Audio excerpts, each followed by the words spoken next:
Hello everyone, welcome to GS education classes. My name is Geeta. उम्मीद करती हूँ कि आप सब लोग जो है बहुत ही बढ़िया होंगे और अपनी जो तैयारी है बेहतर तरीके से कर रहे होंगे। 5 मिनट के शॉर्ट्स में आज जो टॉपिक हम डिस्कस करने वाले हैं सी टैट का most important topic formative and submissive assessment या फॉर्मेटिव एंड सबमिटिव इवैल्यूएशन जो होता है, रचनात्मक और योगात्मक मूल्यांकन।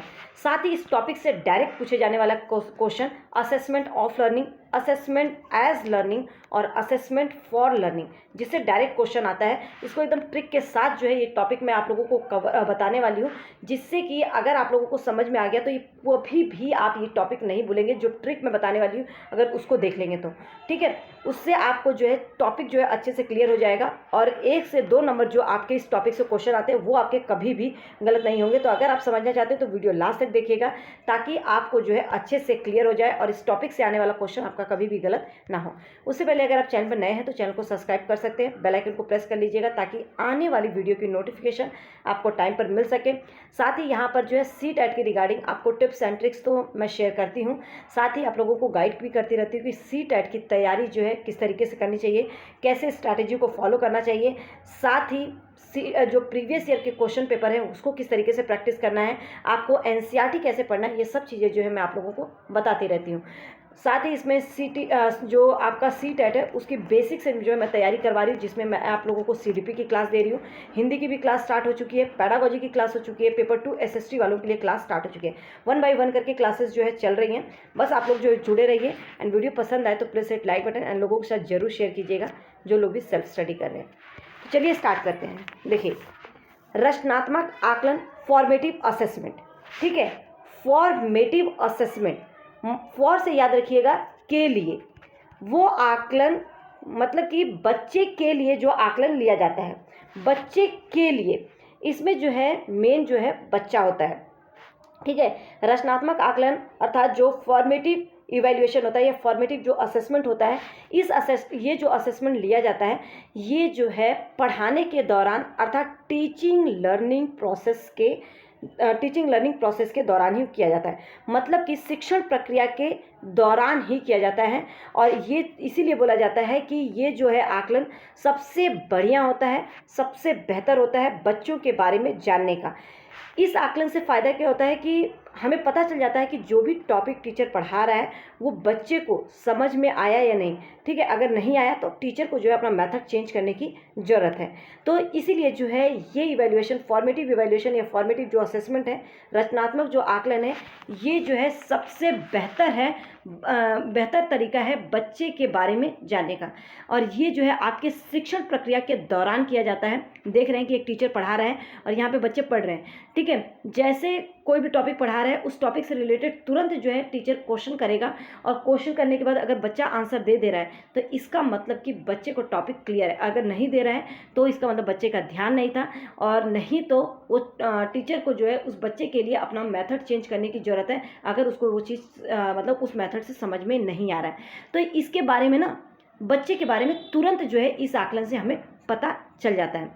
फॉर्मेटिव असेसमेंट इसीलिए बोला जाता है कि ये बच्चे के लिए आकलन है, ठीक है। तो कहीं ना कहीं जो है फॉर्मेटिव असेसमेंट बेस्ट होता है, क्योंकि ये बच्चे के बारे में सबसे अच्छा जो है तरीका है आकलन करने का, बच्चे के बारे में सबसे सही बताता है। आगे हम बात करते हैं योगात्मक आकलन अर्थात समेटिव असेसमेंट क्या होता है। योगात्मक आकलन, समेटिव इवैल्यूएशन या समेटिव असेसमेंट क्या होता है, वो असेसमेंट जो साल के अंत में लिया जाता है। मतलब आप खुद ही सोचिए, एक असेसमेंट जिसमें आप किसी भी बच्चे का असेसमेंट ले रहे हैं उसके बारे में तुरंत पता चल जा रहा है, और एक जो है पूरे साल पढ़ाई करने के बाद लास्ट में पता चल रहा है, दोनों में कौन सा बेहतर होगा? जो तुरंत पता चल रहा है, क्योंकि उससे जो है आपको समझ में आ जा रहा है कि बच्चे को कितना समझ में आ रहा है, और अगर नहीं आ रहा है तो आपको क्या करने की जरूरत है। लेकिन समेटिव असेसमेंट में तो पूरा साल ही खत्म हो गया, तो साल के अंत में जो है ये जो है आकलन होता है, और ये इतना बेहतर नहीं माना जाता, लेकिन ये बच्चे को प्रमोट करने का जो है बेहतर तरीका होता है आगे नेक्स्ट क्लास में, ठीक है। अब जहाँ से क्वेश्चन आता है उसको जो है एकदम पूरा ट्रिक के साथ समझ लीजिए। देखिए, डायरेक्ट क्वेश्चन आता है assessment of learning, assessment for learning और असेसमेंट एज लर्निंग। आपको दे सकता है समेटिव असेसमेंट मतलब कि रचनात्मक आकलन, योगात्मक आकलन, या रचनात्मक आकलन और योगात्मक आकलन दोनों, या इनमें से कोई नहीं। इस तरह से ऑप्शन दे के पूछ सकता है कि इनमें से सीखने का आकलन कौन सा है।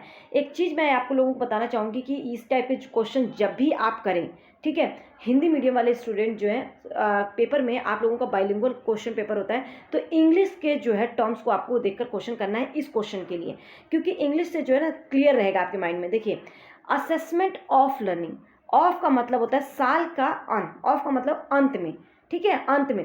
तो इसी से आप लोगों को पता चल जाएगा अंत में कौन सा असेसमेंट लिया जाता है, समेटिव असेसमेंट। सीखने का आकलन इनमें से कौन सा है, तो कौन सा आपको कैसे का है, तो आपको नहीं समझ में आ रहा है, तो इसका इंग्लिश टर्म देखिए ऑफ। ऑफ का मतलब होता है के अंत, तो अंत में कौन सा एग्जाम लिया जाता है, समेटिव, ठीक है। असेसमेंट फॉर लर्निंग, सीखने के लिए आकलन, ये भी समझ में नहीं आ रहा, के लिए से नहीं आपको क्लियर हो रहा है, तो इंग्लिश में जाइए फॉर। फॉर का मतलब है फॉर्मेटिव असेसमेंट, फॉर दे रखा है तो फॉर्मेटिव असेसमेंट मतलब कि आपका रचनात्मक आकलन होगा।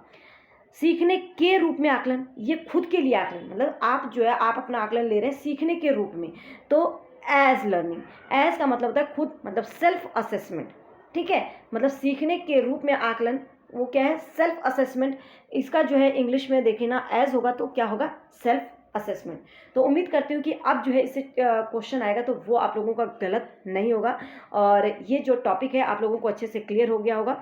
इसी तरह से डेली 5 मिनट के शॉर्ट्स में जुड़ने के लिए जो है आप लोग जुड़ जाइए, चैनल को कर लीजिए सब्सक्राइब। इसका जो PDF है वो मैं जो है आपको टेलीग्राम पे शेयर कर दूंगी, कोई भी कॉस्ट नहीं है, बस आप लोग जुड़ जाइए, कीप सपोर्ट। आपको यहाँ से एक बेस्ट स्टडी मटेरियल मिलेगा जो लोग भी सेल्फ स्टडी कर रहे हैं। All the best.